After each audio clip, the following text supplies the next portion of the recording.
I mean, we are dealing with so much fragility in the system, but as of today, I don't think it's an '08 moment, but we can easily talk ourselves into stuff to where this is like '07. And in 9 months or 6 months, you're dealing with other problems that arise. They see the inflation, they see the gas prices going up, they're frustrated, they're angry. And so most people just don't have the patience for it. You know, we go back to what we were talking about before is you want the quick win. I need a 10X, I need a 2X, I need a 5X, I need something. This is a way to not get poor slowed. That if this goes toward 5%, I promised you in due course over several weeks to months, stuff will break in this system, whoever the Fed chair is. If stuff breaks, they got to step in, and therefore the big prints happen. And I think that if I were making a dollar bet, I hate making predictions, I would bet that by sometime between now and...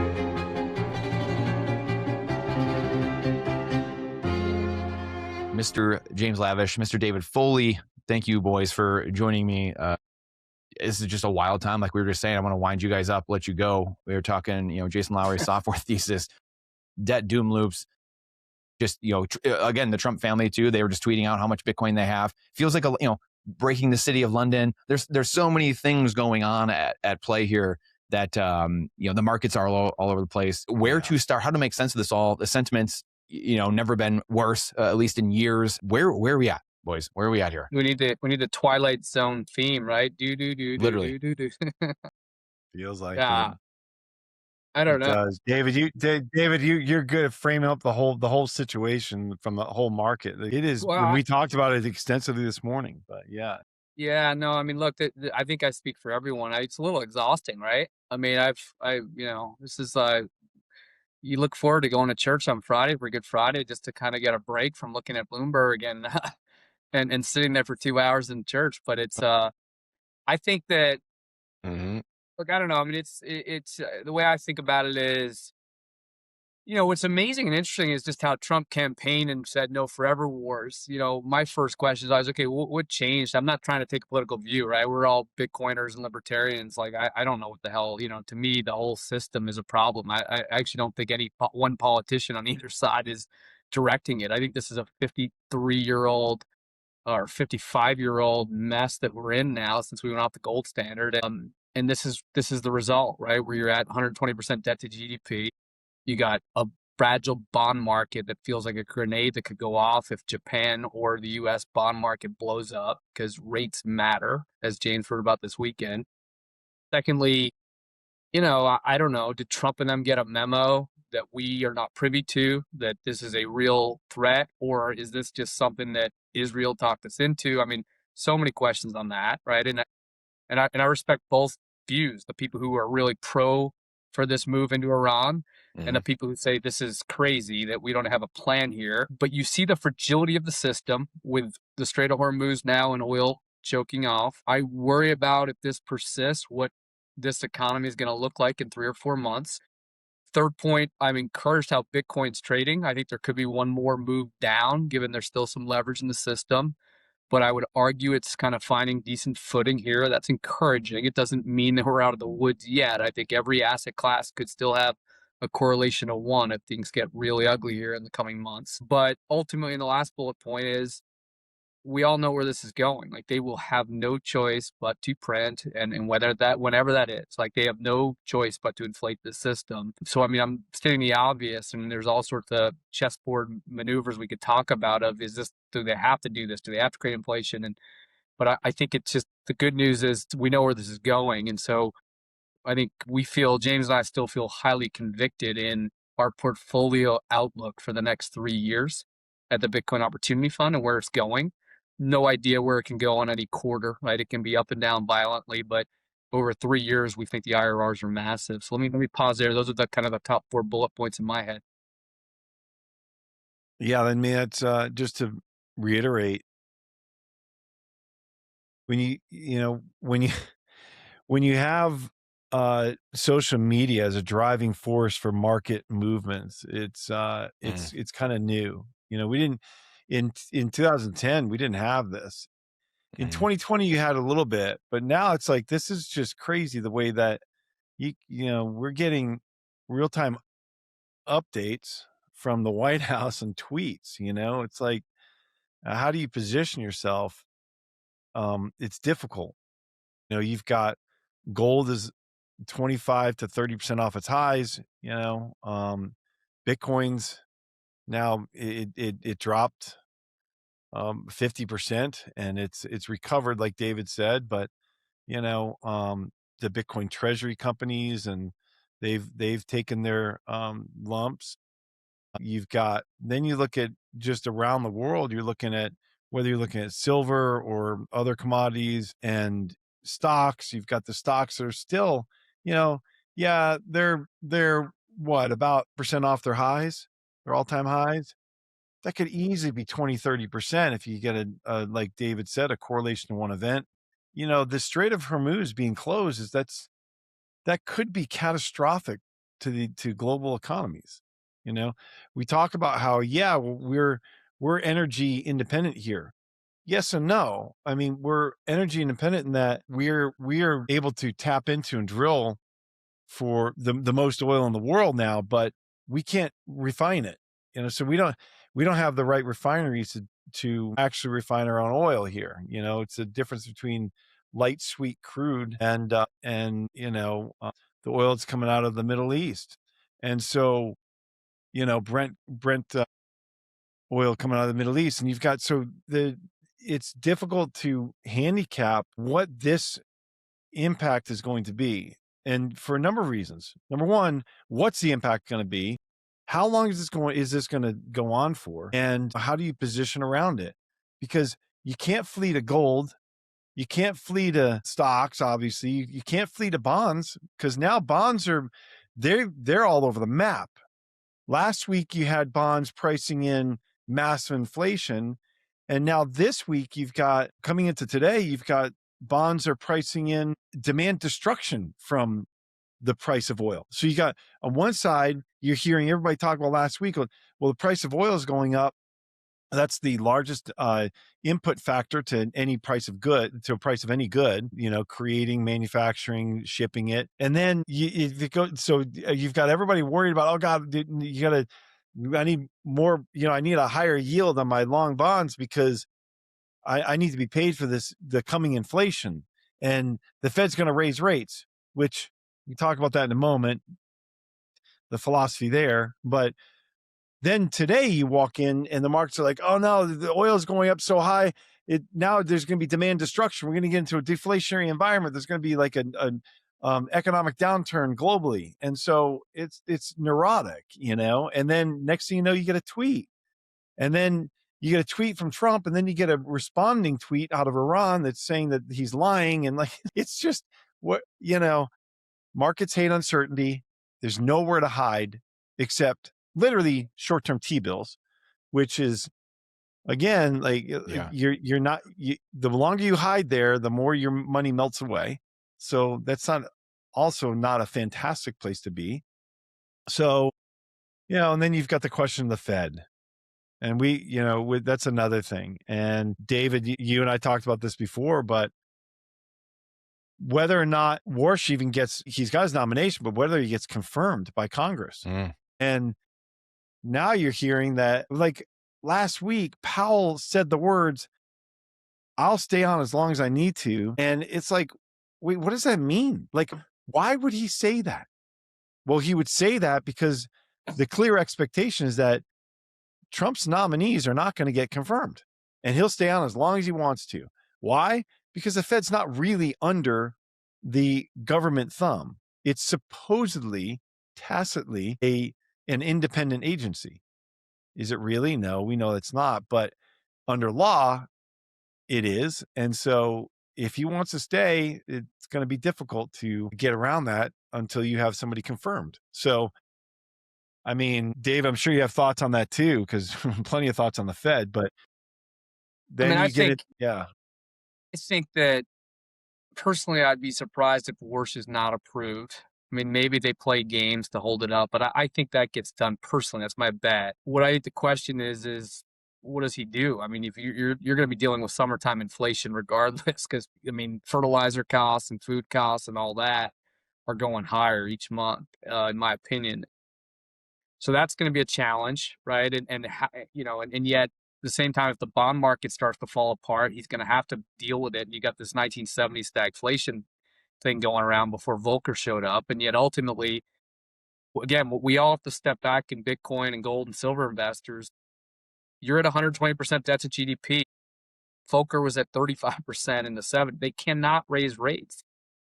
You're not going to be able to contain this. And it's just going to then grow exponentially into a massive flare-up of inflation at some point over the rainbow in the next several years. And that's, I mean, that's where this thing will be really wild. And I think that, you know, if you haven't been in Bitcoin, gold, or silver at that point, you know, look out. This is where you're going to want to hedge. But I think, look, if I were betting, what I worry about too is I remember talking to that guy at Bridgewater Associates at the Harvard Business School event I went to about 7 months ago. And what they were worried about, or less than that, about 4 months ago, what they were worried about was that this coming summer of 26, that the markets would start pricing in a loss of the midterm elections by the Republicans, and that therefore, if Trump and them are neutered and nothing can get done in Washington, well, the stock market historically has loved gridlock in Washington because they can't spend. It's the opposite now, and then you have maybe a market that's panicked about a neutered Washington that can't fiscally stimulate.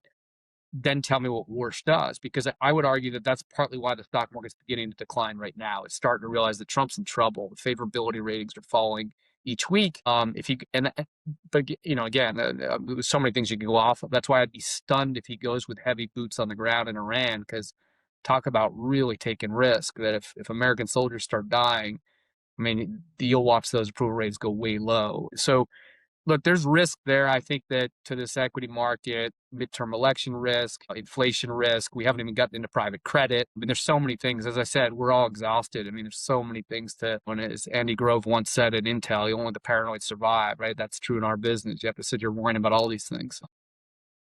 So yeah, I mean, you guys spent what 5-10 minutes outlining what feels like only a portion. I mean, these are like some of the massive things that are going on, but there's so much going on. You could go down the list even more, right? Of what people are feeling personally, of like the credit card debts piling up, like everything. At some point, like in your guys' mind, where does Bitcoin, the correlation factor, where people still think of it as this high beta tech stock and things of this nature? Like, is there at some point where, or like what has to happen maybe for people to kind of realize like, oh, this thing is the protocol off of the Titanic. It's not attached to this system over here that's going to war all the time and debasing everything and causing all this malincentive. What is it in your guys' mind?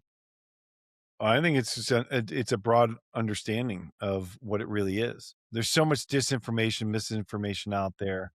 And as much as you hear people say, oh, it's the market's saturated with it now because you've got the spot ETFs, you've got BlackRock in it and Fidelity in it, and you've got MicroStrategy and Michael Saylor out there all the time, and they're talking about Bitcoin on the shows, but they're also talking about it in the same vein that they talk about crypto. And so it confuses people.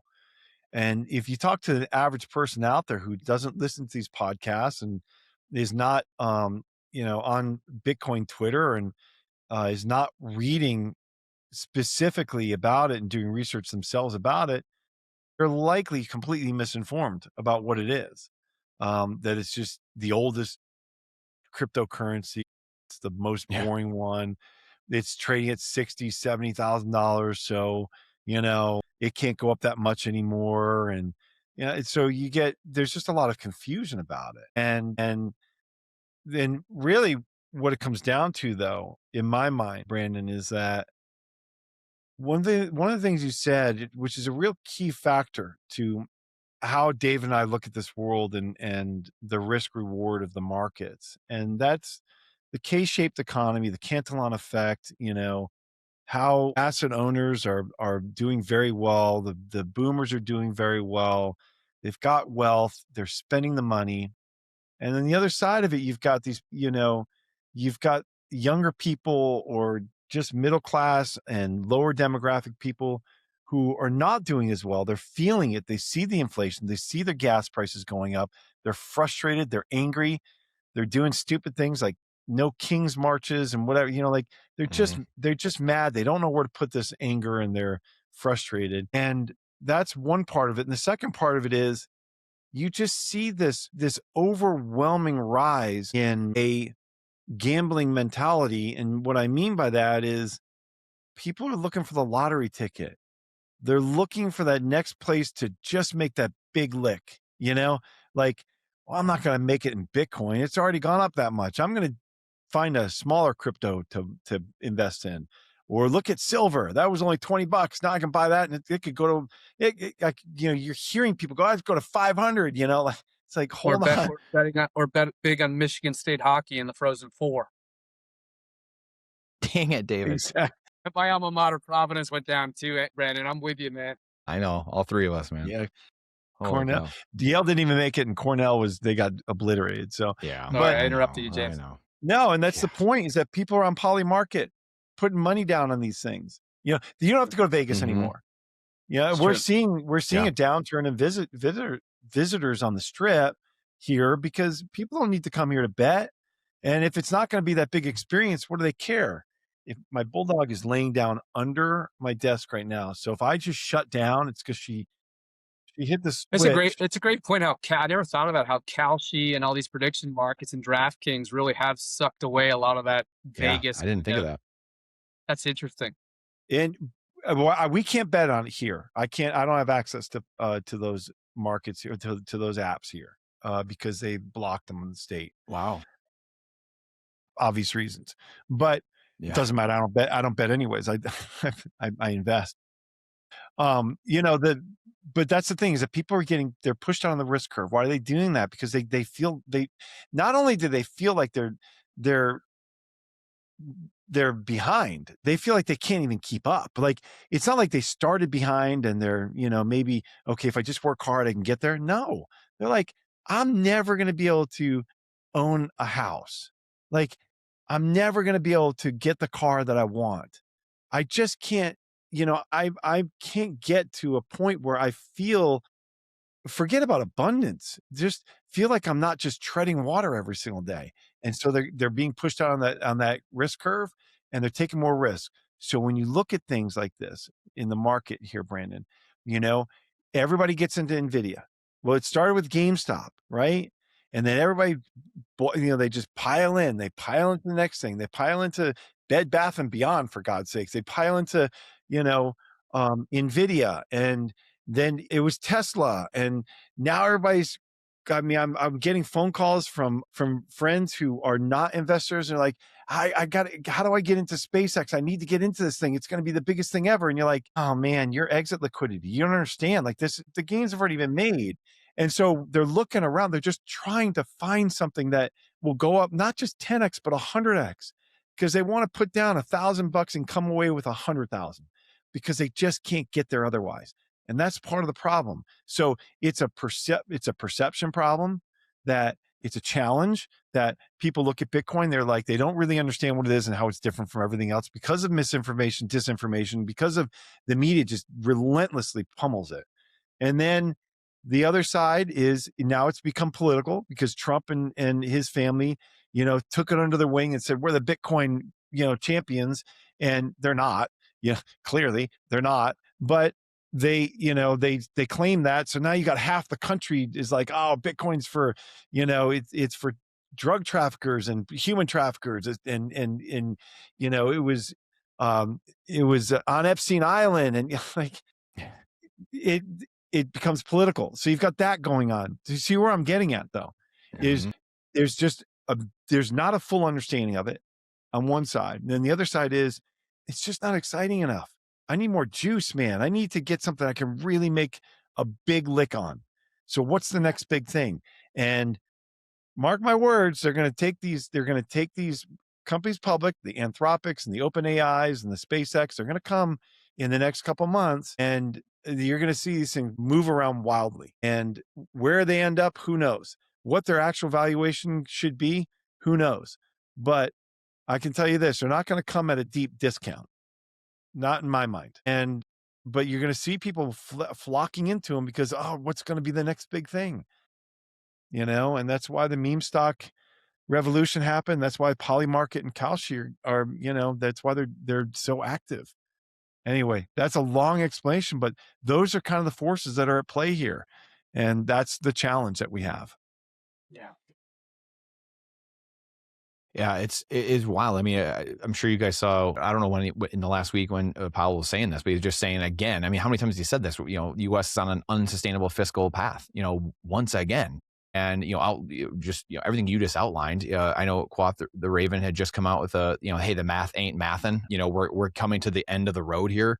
And you guys mentioned private credit. So, David, I'd love your thoughts on just what's going on with private credit, because it feels like we've seen this song and this story before. You know, whether it's Powell saying this, you know, it's the commercial real estate is going to collapse 5 years ago, and we're still places for lease all over the place, and somehow these things are just being buoyed up somewhere. They're getting bailed out from somewhere. I have no idea. I don't know how these cans are being kicked down the road, but nothing ever seems to happen. There's no merit attached to anything that's going on resembling reality. So, how do you make sense of this all? All right, real talk for a second. We all know health insurance is basically a fiat system of healthcare. The biggest debauchery there is. It's expensive, confusing. Somehow you still end up paying hundreds of dollars for a Band-Aid. We moved to crowd sharing almost 5 years ago. It's the best decision we ever made. Instead of sending your money to the insurance company's black hole, you join a like-minded community that directly funds each other's medical bills. Simple, transparent, way cheaper, and that difference you save, you can invest in Bitcoin. It's an amazing win-win. And look, we're part of the Bitcoin community because we believe in freedom, decentralization. Crowd Health brings that same mindset to healthcare. You choose your doctor, you pay in cash, and the community's got your back when the big bills hit. No networks, no middlemen, no bureaucrats trying to approve your care, just people helping people the way it should be. You make decisions about your health. That's as sovereign as it gets. So if you're ready to take the orange pill for your health, this open enrollment, go to Join Crowd Health to get started for $99 for your first 3 months using code Brandon at joincrowdhealth.com. That's joincrowdhealth.com, code Brandon. Crowd Health is not insurance. Opt out. Take your power back. This is how we win. Generational wealth doesn't happen by accident. Bitcoin fixed the money, but it didn't fix the system of protecting and passing it on.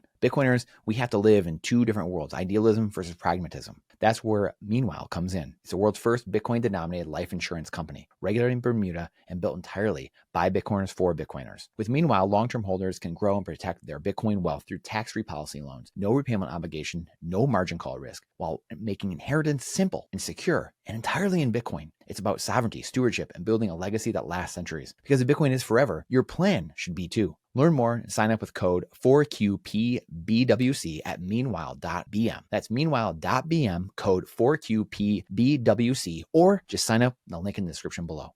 So, you know, I think historically, if you look back at the junk bond market, the high yield bond market over the last 30 years, for the most part, it could bleed in at times into the banking sector, right? The burning bed is the famous saying on Wall Street at Credit Suisse, right? They did a bridge loan to a bed company and almost went bankrupt because of that burning bed. The bridge loan blew up on them because the markets collapsed and they couldn't sell it. What I think has happened over the last 5 years, probably 7 years maybe, the whole private credit thing blew up. The private equity firm said, hey, let's get into the business of lending as well, and we can make even more fees. And everyone and their cousin that I feel like I used to work with at Goldman Sachs is like started in the private credit business, and they were all doing that. And I think what happened is so much money went into private credit because the endowments needed to make more returns. And hey, the private equity funds are giving us great returns. Let's give money to their private credit arm too. And where I go with that is, I think that the high yield public markets, I got two brothers at JP Morgan, and as they'll tell you, like the high yield market has been pretty healthy on the public side over the last 5 years, meaning for the most part, your non-crappy junky credits have ended up in the public high yield market. It was the dicey credits, your triple C rated, your real risky junk stuff ended up in private credits. And the private equity guys just forced them to kind of fund it because they had to get their private equity capital to work. There's a bubble there. The good and bad news is it's a slow moving train wreck. Like what's happened now is the retail crowd got involved. They went retail with it, and they're allowed to redeem 5% of their funds per quarter. Well, that's what the suspension of withdrawals you've read about is, because there was more than 5% requested. So they had to kind of throw up gates. I think the bad news is that there are problems there. You know, it's not only just that 20% of the private credit loans went to software companies that now are at risk because of AI. It's just really that they were junky triple C rated and beyond stuff. But they can keep marking to market. They can mark to myth. They can kind of delay and extend and pretend, all those phrases, because they're covenant light deals. I'm not sure this is an 08 credit crisis coming at you, is said another way to summarize. Do I think it's a major issue and an albatross for the next 5 years? Yes. Do I think that there'll be all sorts of extending and pretending? Yes. But it's an issue, and it's a reminder to everyone. This is the bad news for the markets. It's a reminder to everyone that there's a lot of exposure out there that everyone has, including the public banks that have lent into some of those private credit funds, that it will seize up the liquidity a little bit. You don't have the WD-40 kind of lubricating the system as well, because that's a reminder out there. So it's a mini risk that will become a slow-moving, bigger risk, but it does remind you that there are problem assets out there. And so I think, it matters at the margin. And again, tell me if we lose the bond market, if rates start jacking out to 5% on the 10-year, or the Japanese basis trade blows up more because rates in Japan go up. I mean, we are dealing with so much fragility in the system. But as of today, March 30th, 2026, I don't think it's an 08 moment, but we can easily talk ourselves into stuff to where this is like 07. And in 9 months or 6 months, you're dealing with other problems that arise in the world. Because, last point, it's a leveraged system. I mean, Bitcoin was levered and crypto was levered to the bejesus through October 1. And then for whatever reason, something triggered there where there was a rush to the exits and deleveraging in crypto. The stock market has the exact same amount of crazy leverage, and so do the bond markets, but you just haven't had the trigger go off yet. It may be beginning now, given this recent equity pullback on the Iran war stuff and the bond market going out and all that. But again, plenty of risk out there. I don't think private credit, though, is going to bite you in the next 2 weeks. But will it be painful over time? Yes. It is here, and it is a slow-moving train. Yeah, I would say slow moving, and especially because it doesn't have the same kind of function for contagion as we did in like the housing market, right? So it can tip off some, but it's not like a wildfire like that in my opinion. And like David said, they're able to do things to kick the can down the road and kind of keep these things going. Well, how they do that? Well, one of the biggest problems is you've got a fund that has been making these loans, and as those loans mature, they reinvest them, right? So, and they might be 3 to 5 or 5 to 7 year loans, whereas you've got a fund that's a 5 to 7 or 7 to 10 year fund. And so it's a mismatch on, your liquidity. So you've got this fund that you may end up having the ability to get out of, but you're now because you've rolled these loans into other investments that you may not have the liquidity that you want to have. Number one. Number two, you may have credit out there that is likely impaired if you go to look for liquidity on it. Meaning, if you try to sell that paper, the company isn't in a position to, warrant 100 cents on the dollar for that paper. And so you're probably going to take a markdown on it. So if you go to try to sell that in order to get money back to your investors, that causes a cascading effect. So you can't do that. So the gates actually help in a way. And I know they sound terrible, but in a way it's to protect investors from themselves too. So you don't have a run on the bank where there's a fire sale on this stuff that you shouldn't really be selling at this point. It's probably going to be fine anyways over the course of time. Maybe you lose some, but you're not going to lose all of it, But if you have a run on the bank, then that's what causes that cascading effect, right? So because of the mismatch of liquidity, forced liquidity is never good. You see in the markets all the time. You saw forced liquidity last week in gold. Yeah, when you had that terrible news coming out of the Middle East and gold started selling off, people are like, wait, that makes no sense. Gold is the flight to safety asset. Why is that acting so poorly? And why are treasuries not doing better than they, because everybody needs liquidity. When you're expecting a margin call, you're going to sell. Not the saying is you're going to sell what you can, not what you want to, but not just that, you're also going to sell the things that have done very well over the last period of time, last couple of years. You're going to say, I'm going to be, before the whole market sells off, I'm going to take a little bit off the table on this one because I've done very well on it. I'm going to take some off the table there. So, those are kind of effects that are happening all over the market. And again, it comes back to the uncertainty and their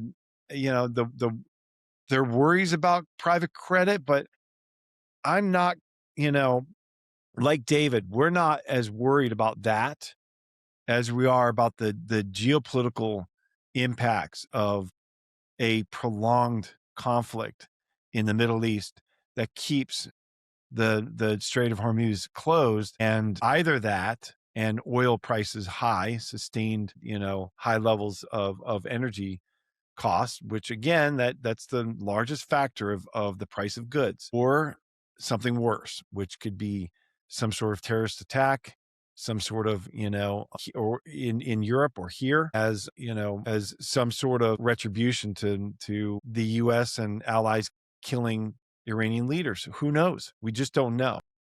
Yeah. So, and that uncertainty has the market on edge. That said, like David said, man, these stocks have held in remarkably well. Now let's pull that apart, because people look at the stock market and they go, oh, look, the S&P is only down 10%. Okay, right, fair. But you really do have to pull it apart. Those are 500 companies, and about a third of that capital is sitting in 7 of them, right? Yeah. So let's pull that apart and say, well, there's been a rotation of capital out of the Mag 7 into other companies and other stocks. And so it's not as simple as it sounds on paper. So people are still moving their money around from one sector to another, trying to find places to hide or maybe make a little bit of money during all this conflict and uncertainty. Yeah, and it makes me think of Lynn Alden's tweet. I don't know if it was earlier today or in the last day or a couple of days, when she just is like, the only macro bullet point there is just the Strait of Hormuz. That's it. So it's just funny. It encapsulates, Right. It encapsulates so much of what you guys are saying. This is what are your guys' thoughts on? Because I know you just wrote about this, James. I'll ask David first though about just going. I want to double click on the rates a little bit going forward, because you guys have both mentioned this. But your tweet, James, about the chart, the Fed's fund rate expectations representing a growing nightmare for the U.S. Treasury, and puts them in this impossible position with one ultimate outcome. I guess my question with it is to David first is, going forward, they're in this very precarious position. But whether it's Trump or whoever it is, any president, I would imagine, and I think you had already touched on this a little bit and danced around it, was you want to grease the skids before you're a lame duck in your last 2 years. So how do they land this plane? Like in your eyes, when you zoom out over the next 9 months, I know the attention span of the average American is very short. So maybe it's the last quarter and they can and people forgot about the war already, or who knows what's going on. Maybe it's still going on. Like, how do they land this plane in the coming months? Well, I mean, great. See, and it's always fascinating whenever there's a regime change, so to speak, with Warsh now taking the baton from Powell. Usually you do get some of this volatility, just kind of like when you get this presidential administration changes too. I think that, look, ceteris paribus, let's go back a month before the war started. I mean, ceteris paribus, like nothing else changed. Like, I think Warsh would have been kind of a slight dove coming in at 25 basis points. I personally think that was part of the deal, why he was selected. If you recall his Wall Street Journal op-ed in December, where he talked about the age of abundance and AI and how it's deflationary, to me, that was written to give himself cover and a promise to Trump, like, I will come in and help you and cut rates. Okay, well, I still think that there's probably some sort of a deal there, in my opinion. My point being, I think he's going to come in as a lowercase d dove, not a hawk. Powell obviously is going to remain hawkish, especially given the war inflation now, and the fact that Powell you shoot spitballs at him every day in class, and I think that, he's not going to help out. The question, I think, is, like, what happens to this bond market? I mean, as James wrote this weekend, it's a really good read. Everyone should read it. It's like, you got so much debt maturing, so much interest expense going up by the year on the 39 trillion of debt. I mean, if you lose this bond market, like that again, we all sound like a broken record. I think, I feel like people think like, oh, you guys just sit there and say the big print's going to happen and gold and Bitcoin are going to, well, it's like, no, it's just math. Like, you can see how fragile this is. I would argue that the banks were doing QE over the last 18 months. And the QE pivot you read about in December, when they went from Powell and them to having to buy, $40 billion a month, as I recall, that was QE. But the QE had already begun. The banks basically were doing the buying of the Treasury bonds. And now the Fed's coming back to take those off their balance sheet and kind of take the bonds back themselves. My point is, QE has always been ongoing, but can you imagine what happens now that the deficit's going to go from, call it 1.8 trillion to outwards toward 2.5 trillion on a run rate basis? And you got a bond market that's starting to reflect that.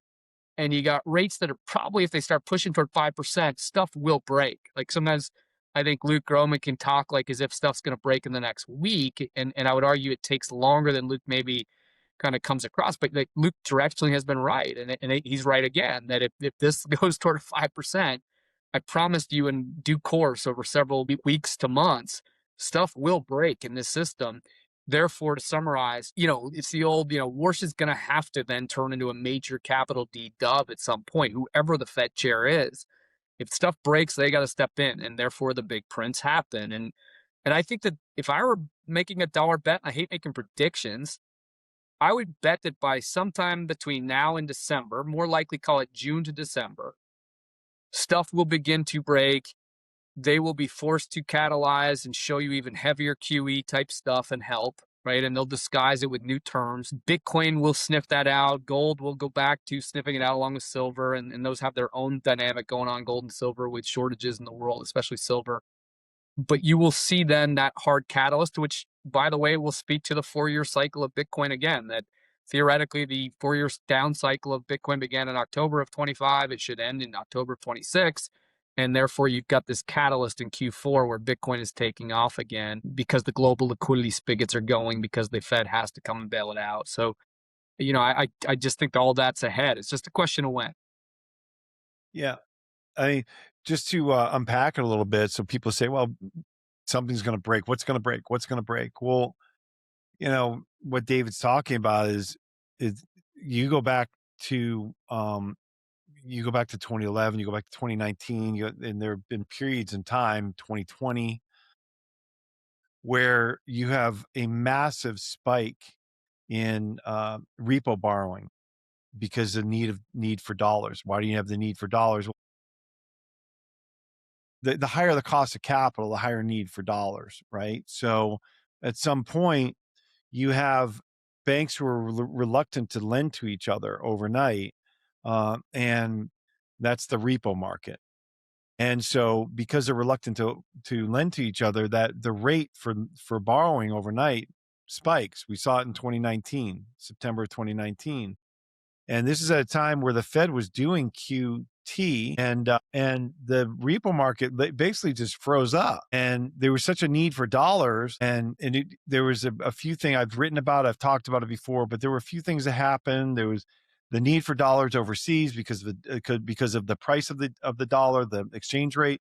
There's a need for dollars here because of corporate tax payments. We're getting into October, and then the Treasury had come out and raised their quarterly refunding announcement, the amounts that they were going to issue, the amount of debt they were going to issue, and all those things added up to the repo market locking up, and repo rates spiked intraday, up 5, 6, 7%, and it was like, oh, the shit's breaking. That when David says something is going to break, it's something like that, where something breaks. And what did the Fed do? They turned around and turned on the fire hose. They stopped QT, started QE immediately. Like within 48 hours, they're out there buying bonds. And that QE started in 2019. It went right into 2020. And then you hit March of 2020 and it went vertical. And they were like, oh, QE, let's start QE infinity is basically what happened. And so, and that's what we're talking about here, where you have rates get up to a certain point that things start going, it gets dysfunctional.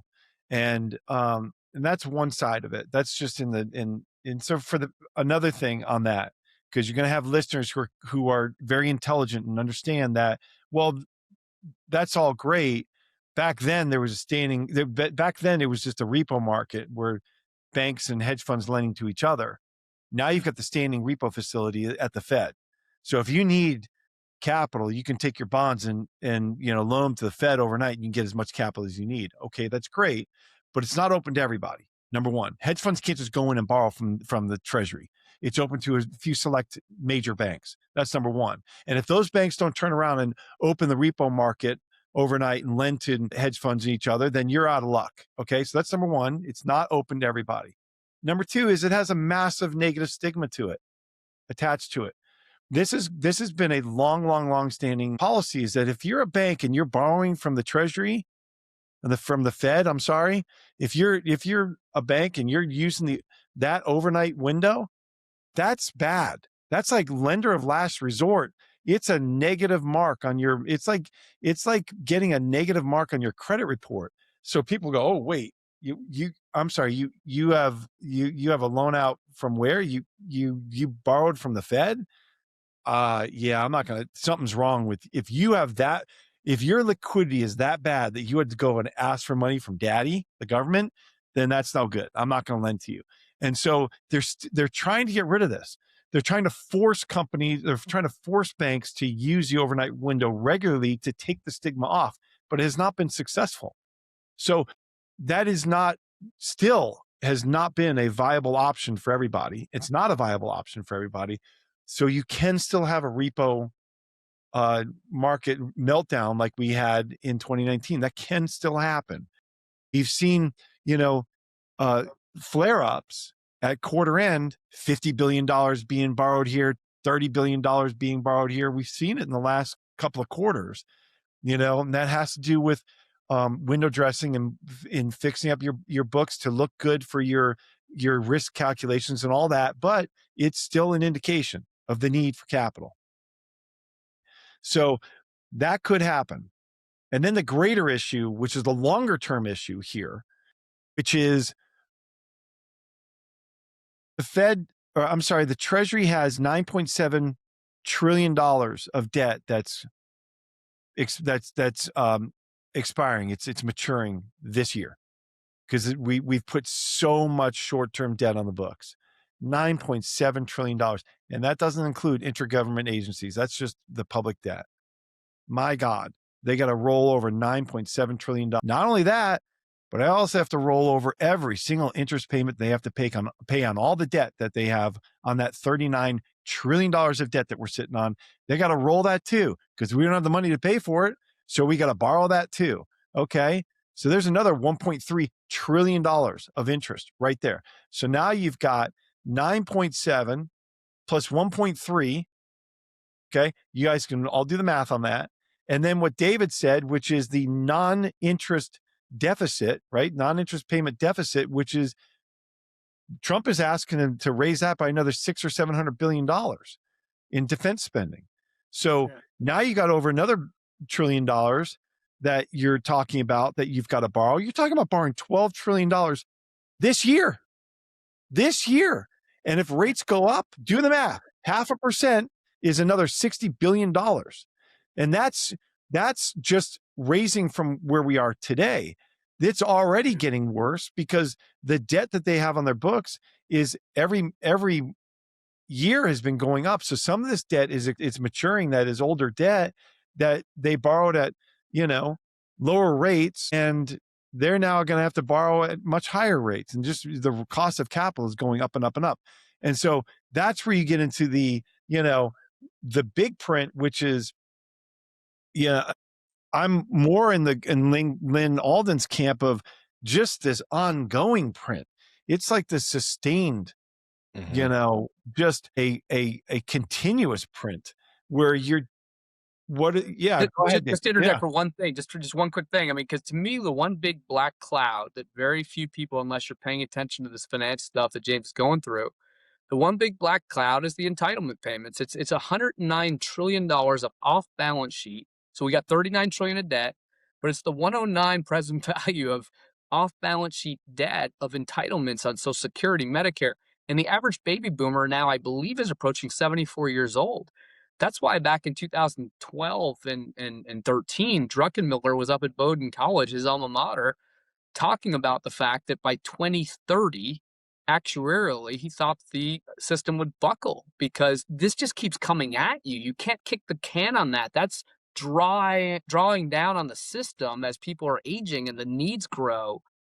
So that's why we're so confident and not imagining this. Like the math doesn't math, as you said earlier. Like it's like that's why this is coming. And so, yeah, the math is not mathing, and now you just say to give you the point on that and where this comes from. Like, well, what does this lead to?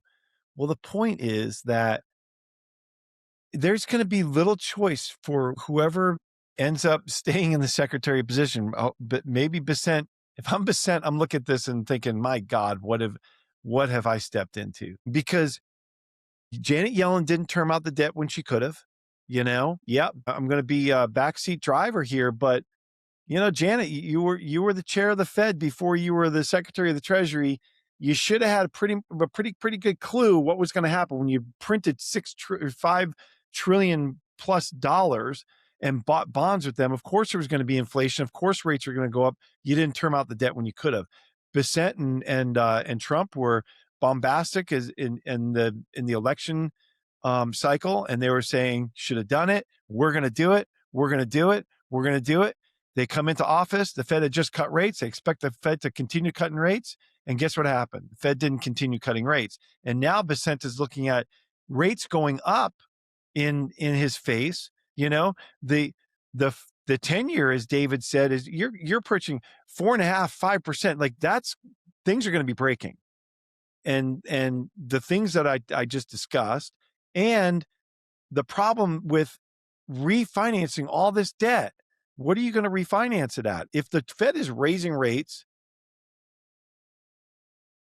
we have 130 or 120% plus debt to GDP.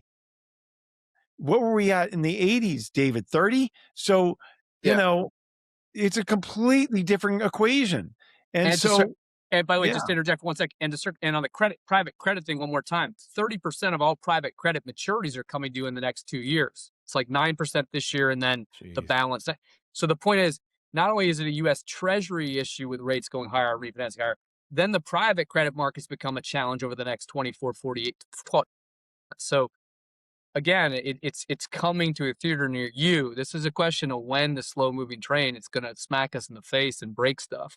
Right. And so what do? Well, they're going to come up with an acronym. They're going to come up with a fancy term for it. And they're going to do what's called yield curve control. And they're going to be buying the longer dated debt in order to keep the rates down. They're going to do it for a number of reasons. They're going to do it to keep it's a number of reasons. Print money, devalue the dollar, that debase it, which gives you cheaper dollars, more dollars to pay down the debt later, which increases nominal GDP, which gives you more dollars to tax from to pay down this older debt. That's number one. Number two, it's to keep the Treasury from having to pay these absorbent rates of 5, 6, 7% rather than 3, 4, 5%. Okay. That's number two. And number three, man, you got to keep these mortgages down. You got to keep the mortgage rates down because people are squarely focused on mortgage rates. And my God, 7% mortgage rates. I can't afford a mortgage. I can't buy a house. Of course, we just went through the math. Those houses are going to be more expensive because you're printing money, and the money's going to go to the asset owners. The asset owners are going to be buying houses, and they're going to be going up in value. But it's this lens that people are looking through, and that political lens, it's squarely focused on these midterms. So this is all happening as we go into the summer here, into the fall. I mean, make no mistake, stock market is a very high on Trump's list of things to try to control and keep high, because he knows that he's being judged on it. And you heard when they were in the Senate, was it Senate or Congress, wherever Pam Bondi was talking about the Epstein files, she turned around and said, well, look at the stock market, and that's taken out of context. It's not, but just a mere mention of the stock market, that they're thinking about it and obsessing over it. I mean, Trump used to tweet about it almost every single day in his first term, right? So it's something that they're very concerned about. And to have a sharp downturn in a recession it would just be unthinkable for him going into the midterm. So they're going to do everything they can. They're going to pull every lever they can to inject liquidity into the system to avoid that, in my opinion. And, and that's going to affect exactly what David said. Hard assets like Bitcoin are going to be affected. Well, no, they can't print more of that, right? I mean, that's where it ultimately ends to. At some point, the gold and silver and Bitcoin can be volatile as all get out in any given quarter, but when you zoom out over 3 years, your returns on those things are going to be very good on an average blended basis because they can't print more of those things. The scarcity of that versus the non-scarcity of dollars to keep having to be printed to fund these debt and deficits Like, I mean, this is pretty simple, and sometimes you almost get too, you can question yourself, like, is it too simple and obvious? Yes. And it's like, no, Yeah. like it's Occam's First razor. principles. If you stay on Yeah. the first principles, you have it nailed down. It's just a matter of time. And so most people just don't have the patience for it. We go back to what we were talking about before is you want the quick win. I need a 10X, I need a 2X, I need a 5X, I need something. This is a way to not get poor slowly. It's not about getting rich quickly, you know? Do you think it's because, again, like you guys said, I mean, whether it's the Stan Druckenmillers or the Warren Buffetts, right? All the greatest investment advice really centers around that, the patience, right? Patience is the word. And it almost seems like that's the market just doing its test, right? Shaking out as many people as possible. How long can you withstand the pain? And it's just a patience test. Like you guys just said, it's so simplistic. You could study Bitcoin for 1,000 hours, 10,000 hours. You could, whatever, but at the end of the day, it's so simplistic that it's almost too easy. It's Occam's razor, like you said, David. And it's like, because we're humans, we go to school for so long, we think it has to be harder than it really is. So we outthink ourselves. It's like activity bias, right? There's one thing more important than Bitcoin: the time you have and the people and relationships you build. In a world full of noise, the real signal is meeting with other Bitcoiners IRL, finding Bitcoin-only events, connecting face-to-face, and supporting the circular economy through Bitcoin-friendly merchants around the world. That's exactly what Club Orange is built for. Build your circle. Support Bitcoin-only companies. The only place in the world you can find all that in one spot is the Club Orange app on iOS or Android. Go to cluborange.org, what used to be the Orange Pill app, or scan the code here. Everything you are learning in this episode is completely moot and does not matter. If you hold Bitcoin and are still leaving it on an exchange or sharing keys and your KYC information with a third party, this is your wake-up call now. You are only self-sovereign if you alone hold the keys to your wealth. 100% self-custody sounds daunting at first. Believe me, I lost 2 years of massive gains over a decade ago because I was worried about taking the few minutes it took to understand self-custody. And that's exactly why you need to talk to my friends, Tony Yazbek and his team at the Bitcoin Way. We just interviewed Tony recently, has over 80,000 views, an overwhelming response. People love his story and the simplicity he shares of how easy it is to custody and take ownership of the greatest money we've ever seen. They'll train you to do it right the first time. Head on over to thebitcoinway.com/Brandon to schedule a free 30-minute consultation today. Their 5-star rated service is exactly what you need. Quit sitting on your hands like I did and get started today. Again, that's thebitcoinway.com/BRANDON. Yeah. When it's just scarcity. I mean, at the end of the day, it's all that first week of economics 101 or any book that anyone's ever read, where it's like, supply versus demand. And the fact that Bitcoin is fixed supply, and we could get into the fact that probably 3 million coins plus have been lost. And so it's even more scarce than you think. And there's very little free flow because so many of us are hodlers. Gold has had that for 5,000 years because its supply grows around 1.8% a year, right? The U.S. money supply has grown at 6.8% for the last 50 plus years. It's much higher double-digit ratio over the last 6 years when you look at the average on that. I mean, again, it's pretty simple that if the supply of money is going to grow somewhere north of 7%, I would guess 10% plus, if not higher, over the next kind of decade, and you're in an asset class of Bitcoin that supply is growing at less than 90 basis points a year right now and going to get cut in half again in 2028. And I think gold will probably go up a bit, supply, because of higher prices. But that's not easy. That's, again, we've studied the whole gold and silver market, and part of what you're watching there is called a 12-year bear market where CapEx starvation prevented supply of silver and gold from growing. So gold supply will grow at less than 2% a year, I would guess, over the next 10 years. So those scarce assets will be in high demand. And so I think, like, we have no doubt. We don't say that with arrogance. We don't say it cavalierly. We get paid to worry every day. But like every time we go back and re-underwrite this, you're like, look, this is time arbitrage, all of us in Bitcoin space. You've got time arbitrage because you're willing to forego this quarter's returns or this year's returns, whereas the money managers in Boston at Wellington and State Street or wherever, Fidelity, they have to like worry about this year's returns. They can't take that 3-4 year view and say, hey, I'm willing to deal with that volatility. And whereas that's our goal, is to take advantage of that time arbitrage. And that's been the secret of Buffett's success as much as anything. He was willing to be patient and wait for it, including now when they're sitting on a lot of cash at Berkshire Hathaway. Just wait for it. Time arbitrage. Yeah. And it just makes me think, we were just talking hockey earlier, like we are at the hockey stick part of the curve. I mean, you look at like, what was the federal debt 20 years ago? It was like, wasn't it 5 trillion, 6, 7 trillion? We're almost at 40 trillion now. I mean, Yeah, it's truly doubling mind every blowing. 10 years. Yeah. Yeah. I mean, and then I don't know if it's a CBO in the last couple of weeks put out that thing of like, it's going to be, which is their conservative report from the government, obviously not calculating in any more wars or any more black swans. They said it's going to be 63 trillion by 2036. So, I mean, it's probably going to be 100 trillion by 2036. I mean, it's so like your mind can't even comprehend what's going on at the end of the day. But where does there, it makes me think of like stable coins. I love your guys' thoughts on like stable coins because it feels like that was not mentioned at all during the Trump candidacy in 2024. Like I don't remember stable coins ever were being talked about. It was always Bitcoin, Bitcoin, Bitcoin. And I guess that's where the money was. So why would you talk stable coins? But ever since they were in power, got into power though, it was a lot of like, hey, we're going to kick the can down the road with stablecoin usage, it looks like. And we're going to just not talk about Bitcoin, kind of keep it low or whatever, and not talk it up. We're going to do things in the background, but we're going to push stablecoins because like you guys have been outlining, who's buying the treasuries at the end of the day? So we need someone buying the treasuries. It's what it feels like to me. Does it feel like that to you guys? I mean, I think stablecoins are a really interesting payment rail, right? Like Tether is phenomenal. For instance, you talk to people in Dubai. I was talking to someone on Friday in Dubai. He'd estimate that 35% of Dubai people have already left given the war. I mean, he estimated there's been several thousand missiles that have been shot off, about 16 deaths. He said every night, kind of his apartment building windows are shaking, and so people got up and left. Now, he did say, look, to be clear, these people typically leave in the summertime from Dubai anyhow, but they're leaving early this year, and you worry if no one's coming back.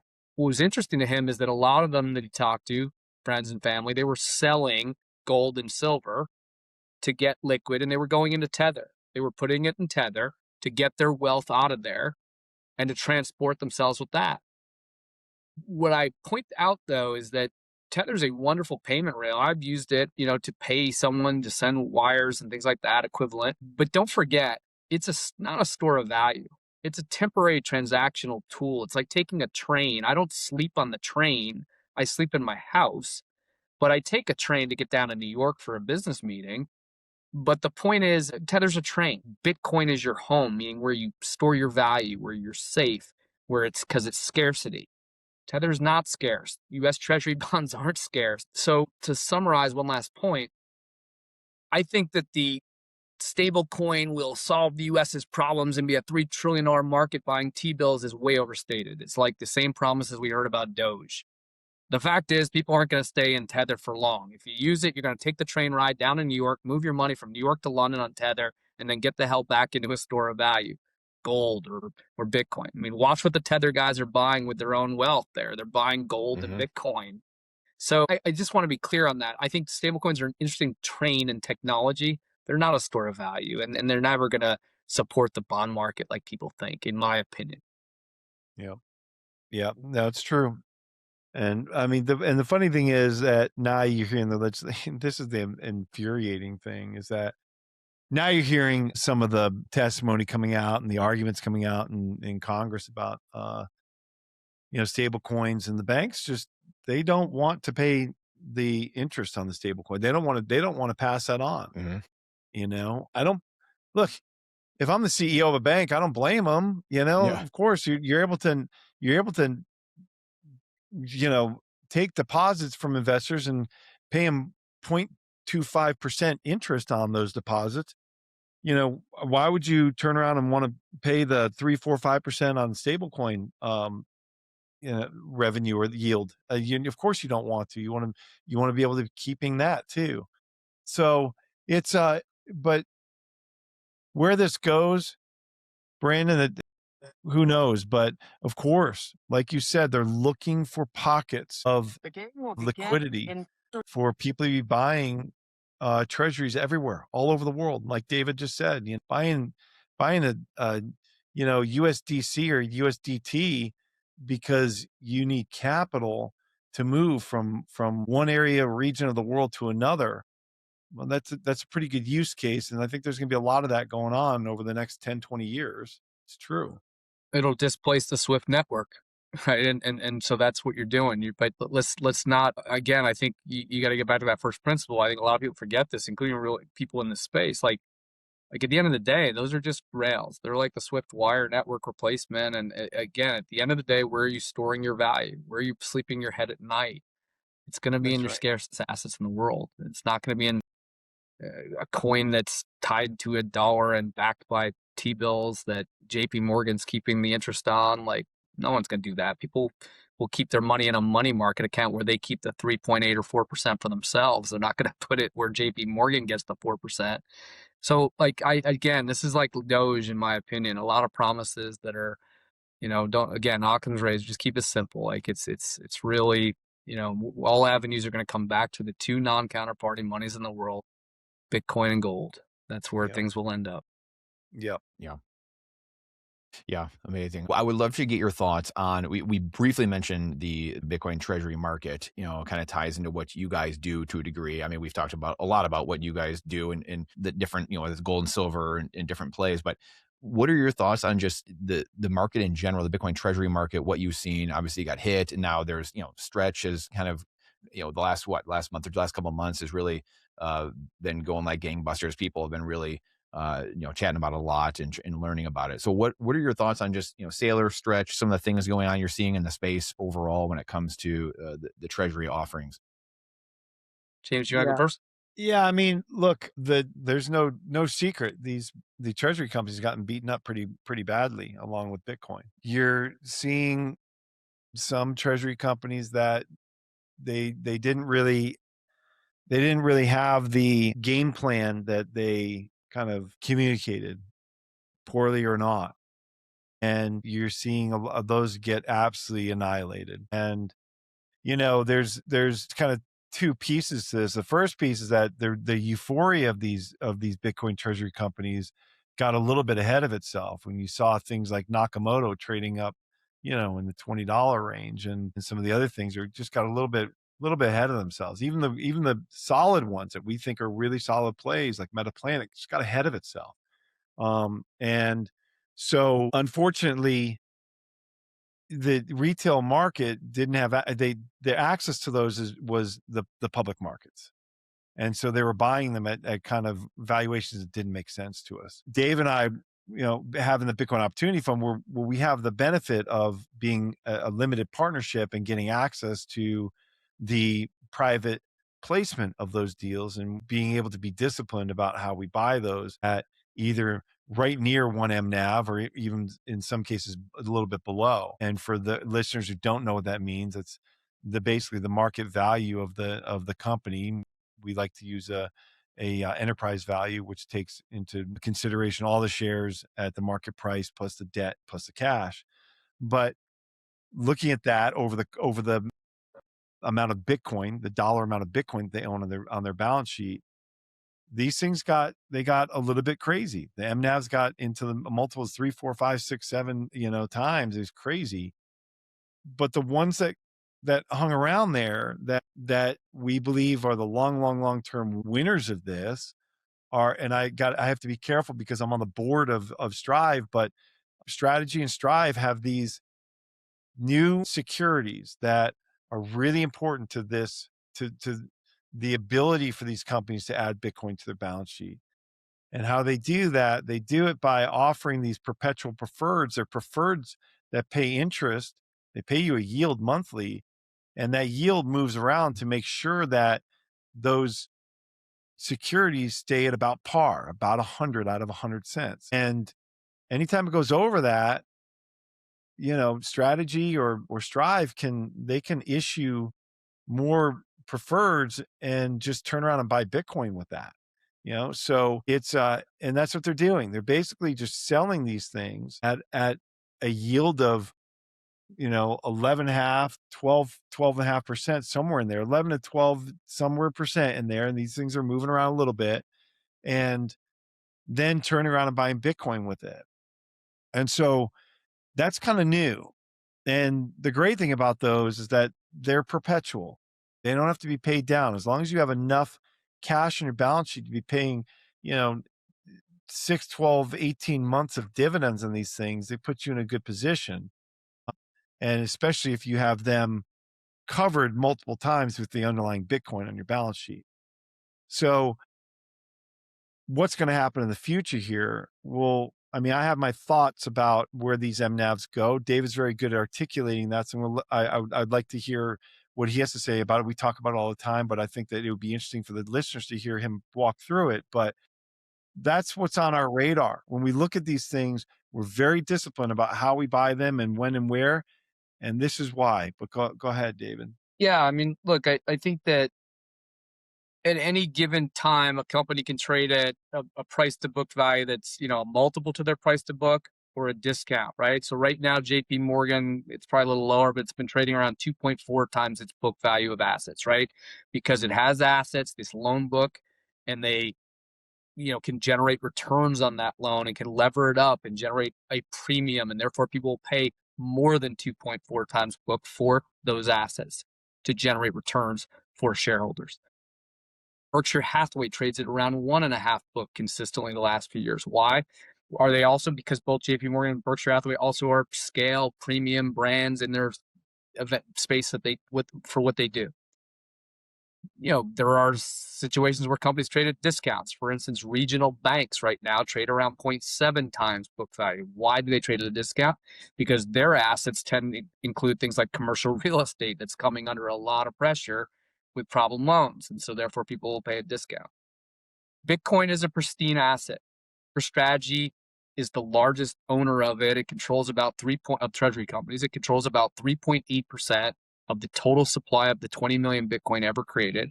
Again, if you assume 3 million have been lost, there's only 17 million coins outstanding.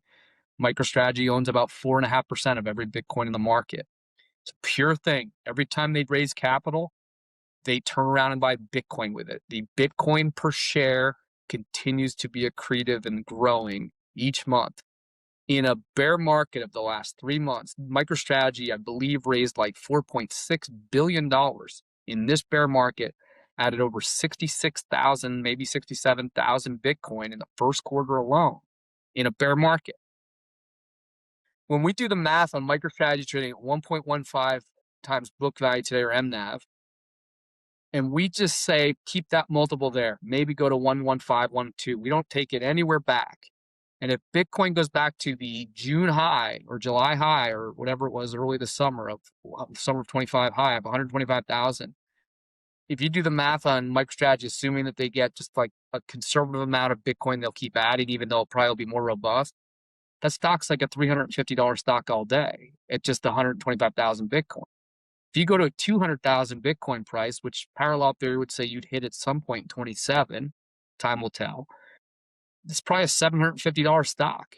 If you just keep the multiples constant and you make some assumptions around how much Bitcoin they'll continue to add in a bull market and what price they'll pay for it, I think it's the cheapest value stock in the world. And to answer your question on preferreds, that's the arbitrage. Like, we're talking to RIAs that want to kind of blend things like, you know, LIBOR-like instruments with MicroStrategy and Strive Asset Management's preferreds to then create this non-volatile, more stable stream of a high 8.7% yielding preferred for the retiree market. Because remember, that preferred at MicroStrategy and Strive, you're like 3.5 times covered by the collateral. So again, if you don't believe in Bitcoin as a collateral, that it's a tier one like gold, ignore everything we just said. But if you believe like we do that this is a real asset class, it's a tier one collateral, Bitcoin is, you're going to have people wanting to lend into that preferred to get an 11.5% yield at MicroStrategy.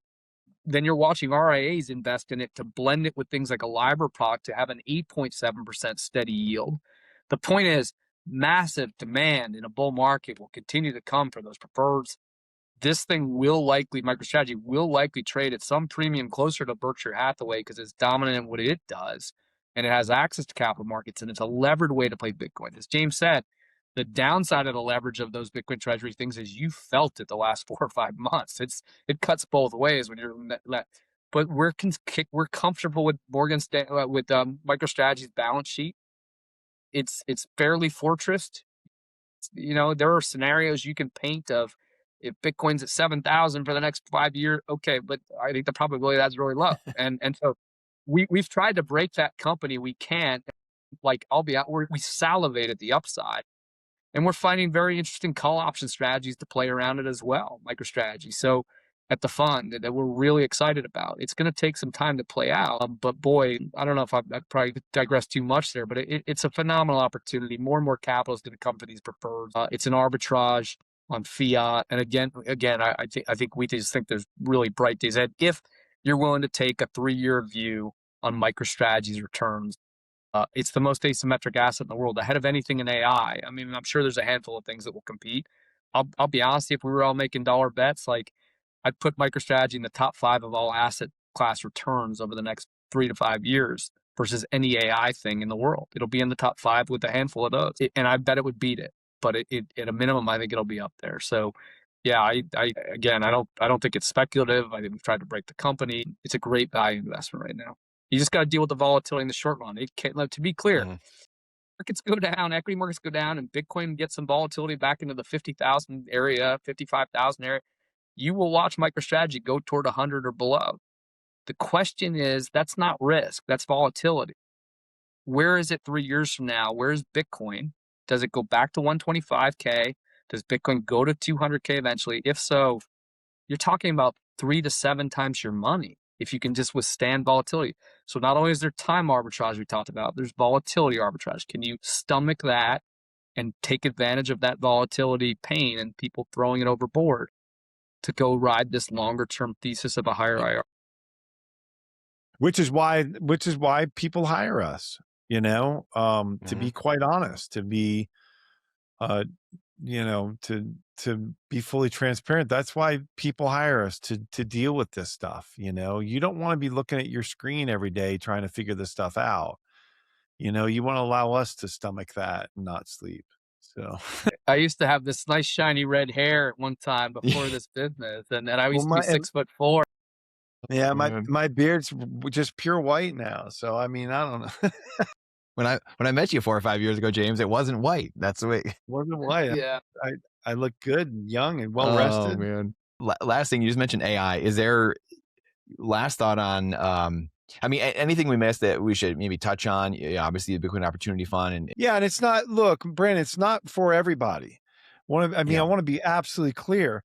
We don't just say, here are the wiring instructions, send us money. Like David and I, mostly David, because he's, like I said, he's more articulate with this stuff than I am, but spends a lot of time, we spend a lot of time talking to people to determine whether it's right for them. We want good partners, meaning limited partners who are in the journey with us, really do have conviction in this market and in the Bitcoin ecosystem, want that type of exposure, and we can be good partners for them and they can be good partners for us. And so it's not for everybody.